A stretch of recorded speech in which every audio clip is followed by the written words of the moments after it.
الحمد للہ رب العالمین۔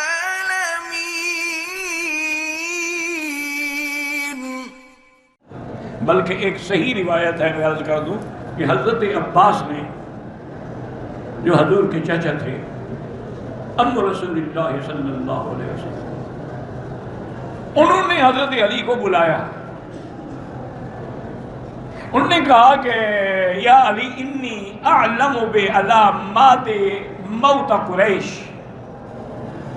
قریش کے لوگوں کی جو موت کی نشانیاں ہیں نا، میں ان کو جانتا ہوں کہ جب ان پہ موت آتی ہے نا، یہ علامت ہوتی ہے، یہ ہوتی ہے، ہر قبیلے میں ہوتی ہے، یہ کوئی نئی بات نہیں ہے، یہ ہیں۔ مجھے خود یاد ہے، میری والدہ رحمۃ اللہ علیہا جب ان کی موت سے 2 دن قبل حضرت درخواستی رحمۃ اللہ علیہ کی بیٹی ان کو ملنے آئی،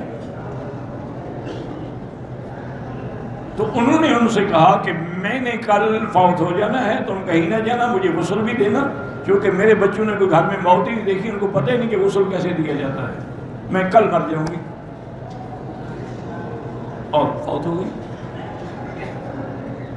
یعنی آپ اندازہ کریں، میں اس وقت حرم نماز کے لیے آ رہا تھا، تو مجھے کہا کہ بیٹا نماز پڑھ کے جلدی آ جانا، مجھے تکلیف ہے۔ میں نماز پڑھ کے دوڑا تو حضرت مولانا الیاس صاحب تھے، یہ مولانا ادریس صاحب جو تھے نا صادق آباد میں، ان کے بھائی تھے اور بہت بڑے اللہ والے تھے۔ روزانہ ایک منزل تھی ان کی قرآن پاک، جب تک قرآن ختم نہ ہو ان کو نیند نہیں آتی، ساری رات گزر جائے بیٹھے پڑھ رہے ہیں، وہ بھی میرے ساتھ تھے۔ تو ہم اپنے گھر کے دروازے کے سیڑھیوں کے جب قریب آئے تو اندر سے لا الہ الا اللہ لا الہ الا اللہ آواز آ رہی تھی، تو مولانا نے مجھ سے پوچھا کہ کس کی آواز ہے؟ میں نے کہا آواز تو میری والدہ کی لگتی ہے۔ انہوں نے کہا تم کہتے والدہ بیمار ہے، یہ تو کسی نوجوان عورت کی آواز لگتی ہے۔ میں اندر آیا، انہوں نے کہا اچھا میرا کلمہ سن لو، ایمان کی شرائط سن لو، میری موت کا وقت آ گیا ہے۔ آمنت باللہ وصاحب پڑھا، پھر لا الہ الا اللہ محمد رسول اللہ اللہ علیہ وسلم۔ تو یہ ہوتا ہے، کوئی نئی بات نہیں ہے، اللہ اپنے لوگوں کو علم دے دیتے ہیں، یہ غیب نہیں۔ یہ قرآن ہے کہ ان الذین قالوا ربنا اللہ ثم استقاموا تتنزل علیہم الملائکۃ الا تخافوا ولا تحزنوا وابشروا بالجنۃ التي، ملائکہ آ جاتے ہیں، کہتے ہیں کیوں ڈر رہے ہیں، خوش ہو جاؤ، ہم جو ہیں تمہارے ساتھ۔